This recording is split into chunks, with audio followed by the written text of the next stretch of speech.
एक जंगल में पक्षियों का एक बड़ा सा दल रहता था। रोज सुबह सभी पक्षी भोजन की तलाश में निकलते थे। पक्षियों के राजा ने अपने पक्षियों को कह रखा था कि जिसे भी भोजन दिखाई देगा वह आकर अपने बाकी साथियों को आकर बता देगा और फिर सभी पक्षी एक साथ मिलकर दाना खाएंगे। इस तरह उस दल के सभी पक्षियों को भरपूर खाना मिल जाता था। एक दिन भोजन की तालाश में एक चिड़िया उड़ते उड़ते काफी दूर निकल गई। जंगल के बाहर रास्ते तक आ गई। इस रास्ते से गाड़ियों में अनाज के बोरे मंडी जाया करते थे। रास्ते में काफी सारा अनाज गाड़ियों से नीचे गिरकर सड़क पर बिखर जाता था। चिड़िया गाड़ियों में अनाज के भरे बोरे देखकर बहुत खुश हुई, क्योंकि अब उसे और कोई जगह तलाश करने की जरूरत ही नहीं थी।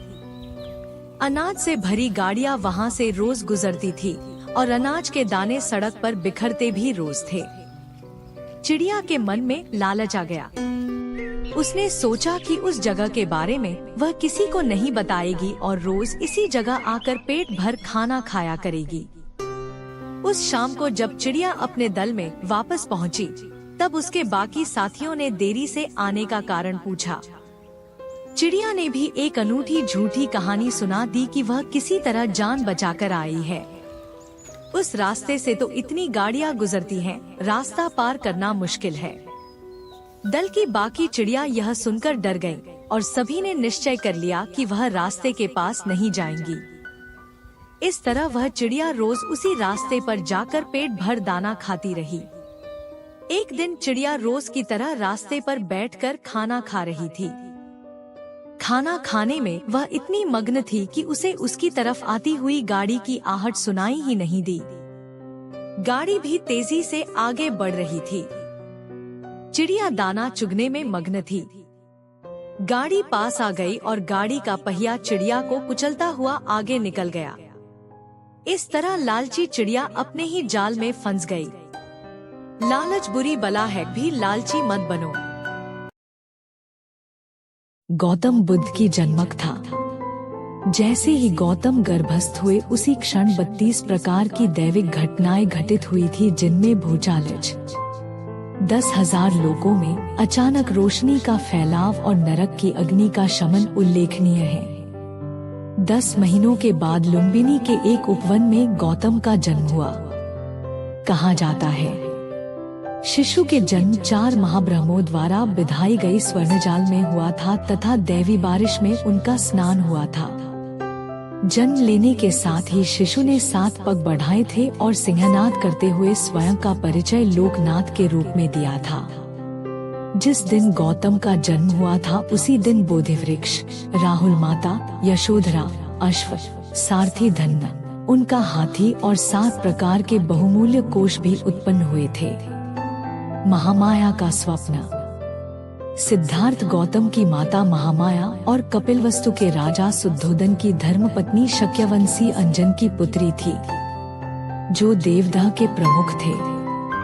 उनकी माता का नाम यशोधरा था, किंतु थेरी गाथा उच्च कथा के अनुसार उनके पिता का नाम महासुप्पबुद्धा था और अवदान कथा के अनुसार उनकी माता का नाम सुलक्षणा था।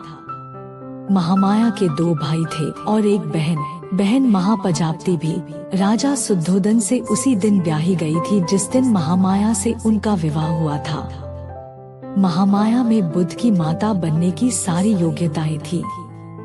उन्होंने पंचशील अर्थात प्राणहानि, चोरी, वासनात्मक कुमार्ग, झूठ और मद्यपान न करने का सदैव पालन किया था। उसके अतिरिक्त 10 पारमियों को सिद्ध करने के लिए वे 1000 वर्षों तक संघर्षरत भी था। जिस दिन गौतम उनके गर्भ में प्रविष्ट हुए उस दिन उन्होंने उपवास किया हुआ था। रात में उन्होंने एक स्वप्न देखा। स्वप्न में चातुर महाराजा अर्थात 4 देवगण उन्हें उठा हिमालय पर ले जाते हैं और 1 साल वृक्ष के नीचे रखे हुए एक सुंदर पलंग पर लिटा देते हैं।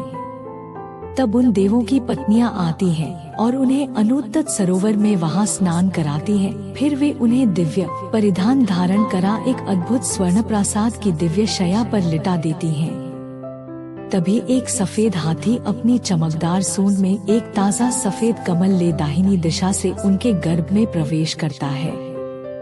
वह दिन उत्तर आषाढ़ पूर्णिमा का था और उस दिन से 7 दिनों का महोत्सव भी नगर में प्रारंभ हो चुका था। राजा शुद्धोदन भी उस रात महामाया के समीप नहीं आ सके थे। अगले दिन महामाया ने जब महाराज को अपने दिव्य स्वप्न से अवगत कराया तो उन्होंने राज ज्योतिषियों की राय उस स्वप्न पर जाननी चाहिए। ज्योतिषियों ने कहा था, रानी के गर्भ में प्रविष्ट बालक या तो चक्रवर्ती सम्राट बनेगा या बुद्ध।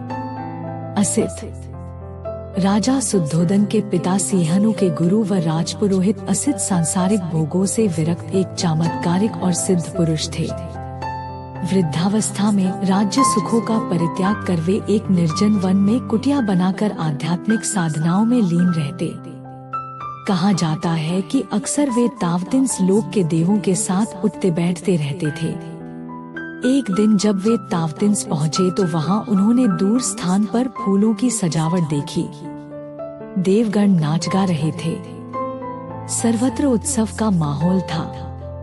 वहाँ उन्हें बताया गया कि सिद्धार्थ गौतम, जो एक बुद्ध बनने वाले थे, जन्म ले चुके थे। उपर्युक्त सूचना से उनकी खुशी की सीमा न रही और वे तत्काल कपिलवस्तु पहुँचे। वहाँ पहुंचकर उन्होंने जब बालक को उठाकर अपनी गोद में रखा और अपनी आँखों के निकट लाकर देखा तो उनकी आँखों में असीम खुशी की लहर दौड़ पड़ी। फिर कुछ ही क्षणों में वहाँ अवसाद के बादल मंडराने लगे। राजा शुद्धोदन ने जब उनके इन विचित्र भावों का कारण पूछा तो उन्होंने कहा, यह बालक बुद्ध बनेगा, इसलिए मैं प्रसन्न हूँ, किंतु इसके बुद्धत्व दर्शन का सौभाग्य मुझे अप्राप्य है। मैं उतने दिनों तक जीवित नहीं रहूंगा, अतः मैं खिन्न हूँ। कुछ दिनों के पश्चात असित ने अपनी बहन के पुत्र नालक को बुद्ध देशनाओं को ग्रहण करने की पूर्ण शिक्षा दी।